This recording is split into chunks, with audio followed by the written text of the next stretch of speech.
Hey guys, okay, updates for today. First thing I'm going to show you is that when I press this cartridge button, uh, I have preloaded a blue laser, and you can turn it on and off by pressing uh, one of the by pressing the encoder button. I still got to work on it to adjust the brightness and stuff like that using pulse width modulation, but in all intents and purposes, it works. Um, So on to the next update. Hey guys, okay, so here's another update. You see here in front of you a little robot I'm constructing. His name is Kiwi. He's going to be controlled by my smartwatch. So what's going to happen is when you plug in this certain cartridge, it's going to have an infrared sensor on it that is going to be able to control it forward, left, back, and right. I don't have it hooked up to the cartridge yet because I'm waiting for the PCB boards, but I do have this remote and this should work. So I have this IR sensor hooked up. I'm running 9 volts into a voltage regulator, which is going to control the current to the, check this out, standalone A2 AT Mega 328. So we no longer are confined by an Arduino. And then I have the H bridge sitting over here. So if everything goes right, when I press this button, these tires should move. All right. They're off. That's right. Oh, come on. Reverse. Yes. Works great. All right. So the next step is just to put it to a cartridge. Look at this wiry mess. I can't wait till those PCB boards come in. Which is going to be the next part of the update. I am done with the PCB design and I sent it out. They're going to be delivered here shortly. All right, so next up, PCB boards. See you later. Bye-bye. Some schematic design for you. First thing I'm going to do is I'm going to show you the main PCB. So I used Fusion 360, which also includes Eagle. So here's what I got. This is your schematic. This is your PCB. This is a 3D rendering of your PCB front and back. Okay, so this is the 3D model of the PCB board for the watch. It actually is a lot longer than I wanted it to be, but considering what I had to deal with, I'm pretty happy about it. So it's more of a sleeve watch instead of a wrist watch, but it looks kind of cool in the end. It's going to look like something the Mandalorian would wear or something like that. So here's the schematic for it. This is the top view right here. Basically, what I had to do is this is actually a little bit more complex than I was hoping to deal with. I had to use 2 layers, a top and a bottom, and I had to run vias in between them because some of the connections weren't able to be made due to the size of the PCB board. What a via is basically just a small little through hole that has a conductive material between it, so you can make a connection between, you know, a trace on the top layer and a trace on the bottom layer. And so far it worked. You know, everything checked out with the design rules and everything like that. So it's pretty cool.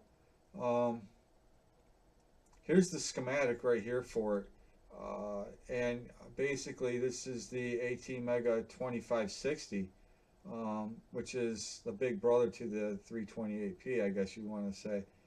So what I did here is, you'll notice that all of these lines are kind of short because in Fusion 360 and the Eagle program that accompanies it, all you have to do is run a trace and then name that trace the nets. They're called nets, and you just name them, and they'll automatically connect to whatever you want.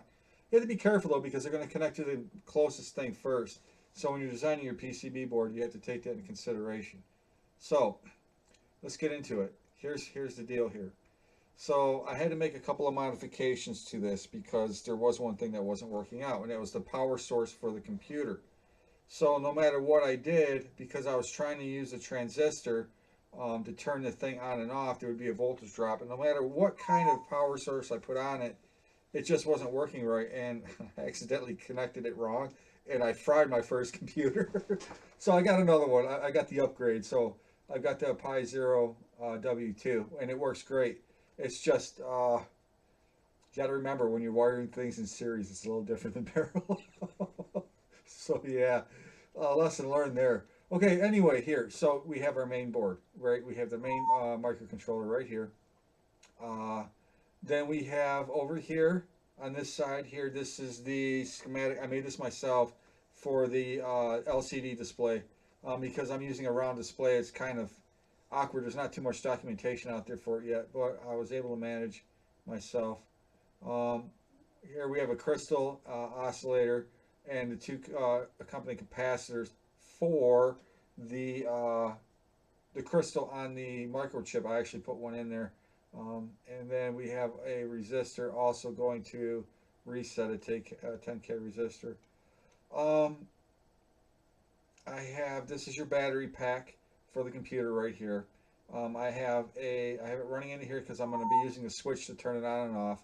And then I also have pretty cool. It runs the actual watch runs off of a cell phone battery now, and you can turn it on and off independently from the computer, so you can use them two interchangeably. For example, you charge the watch separately from the um, computer. And I kind of like this idea better because it has a system of redundancy in that. And if you know anything about electronics, redundancy is the way to go. Um, so this is going to be charged. This little battery here is going to be charged off of a micro USB port. Okay.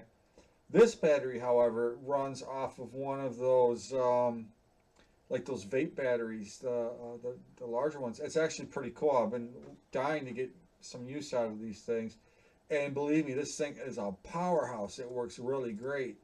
I had to use a step-up converter though, because this is like 3.7 volts. I had to step it up to 5 volts with 2 amps, and I was able to find a significant step-up converter that did the job.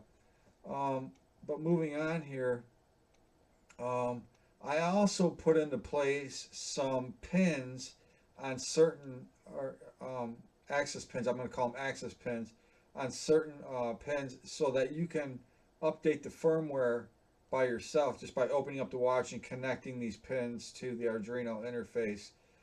You'll be able to update your sketches by yourself, which is cool. So it's kind of open-ended like that. Over here you have the 4 tactile switches. And then you have, this is your rotary controller right here. This is your cartridge system. I have 2 6-pin battery mounts. Believe it or not, they're spring-loaded pins. So you slide the cartridge in and it connects with those pins via a surface mount pad, and it will provide the necessary input, outputs, and power to it. It's pretty cool. How this is done here is I have a ground, a 5 volt. I was going to put a 3.3 in, but I'm not using it, so I decided to go cheap. But you have your ground, you have your power, you have an SDA, an SCL, and then you have 4 analog pins, and then you have 4 pulse width modulation pins. And I see on this schematic I didn't connect those two. But this is a little bit of an older schematic. I did fix that. So here we have your RGB lights, and they're all connected to resistors. So that's how that works. There's your schematic right there. Pretty cool. Okay, so let's go into the next part, the cartridge. I know you guys are probably curious about how this works. So let me show you. Here's basically the 4 schematics for the cartridge. You got your schematic, your PCB, your front, and your back. You can see it's kind of simple. So let's get into it. So the PCB down here are your contacts for like I said, the battery terminal pins that are on the watch. So when you stick this cartridge in, it's going to make contact with these, and then it's going to do what it wants. So there is one thing here. I want you to notice something here. This one here is set to be inserted first before these other ones, and that is because this is ground. So ground should always make the first contact. Now, right here is a, this is the brains of the whole thing. This is a EEPROM. And this EEPROM is going to store a number on it. And that number is going to tell the watch which cartridge is plugged in so it can run the appropriate program. Pretty cool, huh? Here's the schematic. So I have 12 pins. As you can see, they're all hooked up. That's pretty cool. And then we have all of the stuff here. So we have a 5-volt ground, an SCL. We have, this is write protection. These are going to tell you your I2C address because it runs off the I2C bus. Ground, and then you have SDA. It's really simple. Really, really simple, guys. Not much more to it than that.